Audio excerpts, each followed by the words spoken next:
Have you heard of a people whose land was turned upside down on them?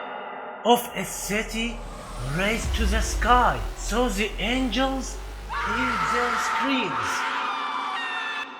Then it fell upside down on their heads. You might think it's a legend, but it's not. It's a true story told us by the Holy Qur'an about a righteous prophet and about a people who crossed all the limits. It's the story of Lut, peace be upon him, and his people who spread corruption on the earth. So a punishment came to them that no one before them was struck by. In this video, we will stop together in this terrible story. What did they do so that Allah overturned their homes? And why was their punishment this terrible way? And what can we learn from their story today? We who live in a time when the same sins repeat. Who is the Prophet Lut, peace be upon him? Lut, peace be upon him, is a noble prophet from the prophets of Allah. Lived in the time of Prophet Abraham, peace be upon him,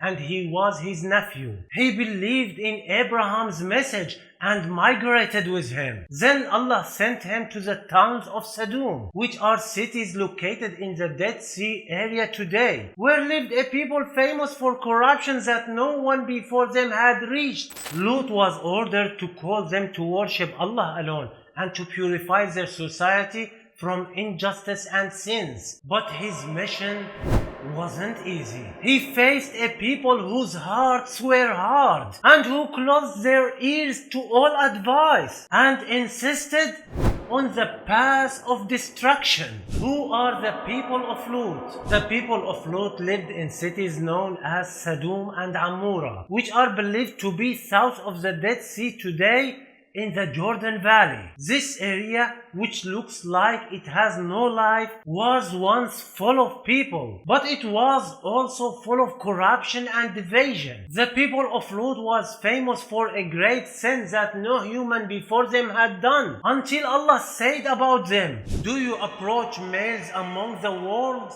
They invented homosexuality, boasted about it, and practiced it openly without shame or fear. They even reached the point of attacking strangers, blocking roads, gathering in meeting to openly commit sins, mocking and laughing as if they were in a party of sins. They were a people whose natural instincts were erased, hard-hearted, denying good, mocking every reform, even their prophet who was sent to save them from punishment. How did the people of Lut start practicing homosexuality and why? Misguidedness doesn't start suddenly. It moves in hidden steps until it extinguishes the light of nature.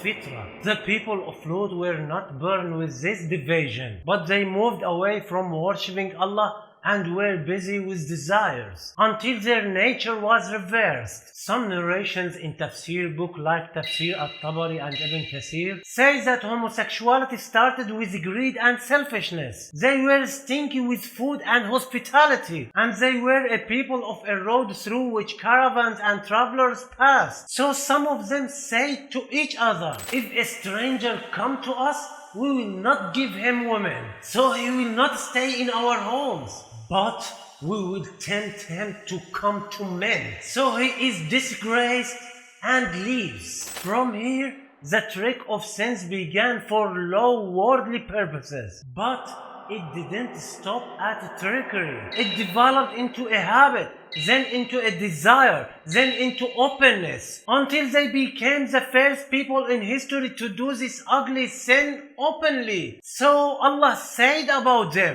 "Do you approach males among the worlds?" Their division increased. They attacked strangers sexually, gathered in meeting, laughing and boasting, until they tried to attack the angels when they came in the form of humans to Lut's house. They surrendered to their desires, and Satan decorated their evil deeds for them. So their consciences died, and they saw purity as backwardness, chastity as restriction, and the call to reform as stupidity and extremism. And so, when sin is justified in the name of freedom and modesty dies, falsehood becomes truth, and those who call for truth are oppressed, and punishment approaches. How did Prophet Lut, peace be upon him, call them? Prophet Lut, peace be upon him, didn't shout at them at first,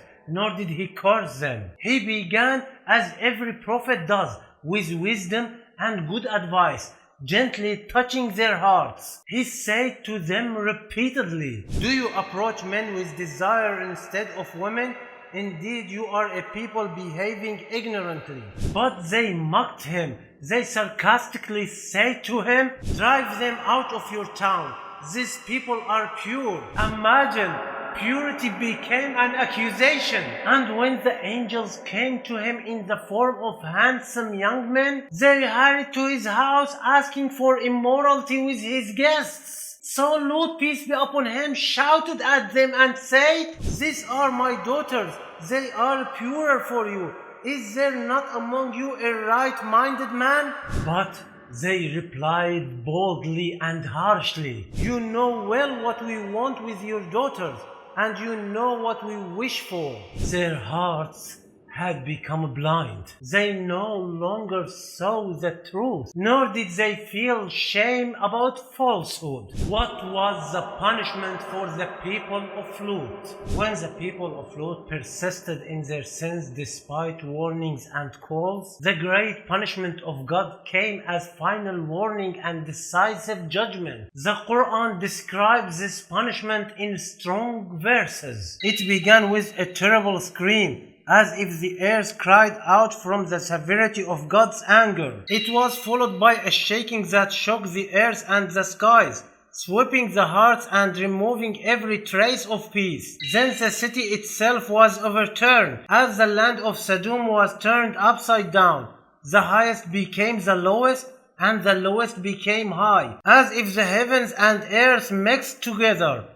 God didn't stop here. He rained down stones of baked clay upon them, burning stones from hardened clay falling upon them, destroying what was left of the city. So we made the highest part of the city its lowest, and rained upon them stones of layered hard clay. This punishment matched the ugliness of their sins. God only punishes after warning and alerting, and because they were arrogant and continued corrupting, the punishment was severe. Their punishment wasn't just a physical destruction, but a warning for future generations. That transgression against innate nature and crossing God's limits only ends in disgrace and ruin. The salvation of Lut, peace be upon him, and those who believed with him. God knew that the people of Lut wouldn't turn back from their corruption,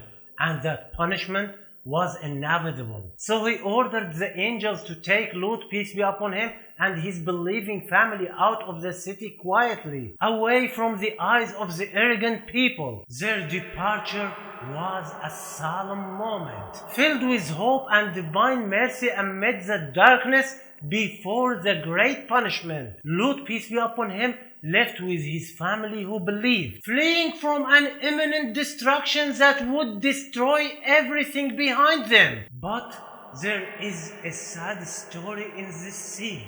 Lut's wife was among the disbelievers. Despite her closeness to the Prophet and the believers, she didn't share in their salvation, but was among those who deserved destruction with her people. And his wife was among those who lagged behind. Thus, lineage and kinship do not benefit if there is no faith and obedience. The salvation of Lut and the believers is a strong reminder for us. Salvation only comes by following God's command and holding firmly to the truth no matter the cost. The story of the people of Lut is not just a tale from the past, but a direct warning for us today. When they continued in corruption and refused reform, their reward was painful and unforgettable punishment. Today, as we see the spread of deviant behaviors and deviation from natural fitrah in some societies, we must remember the fate of the people of Lut and learn the lesson before things get worse. So,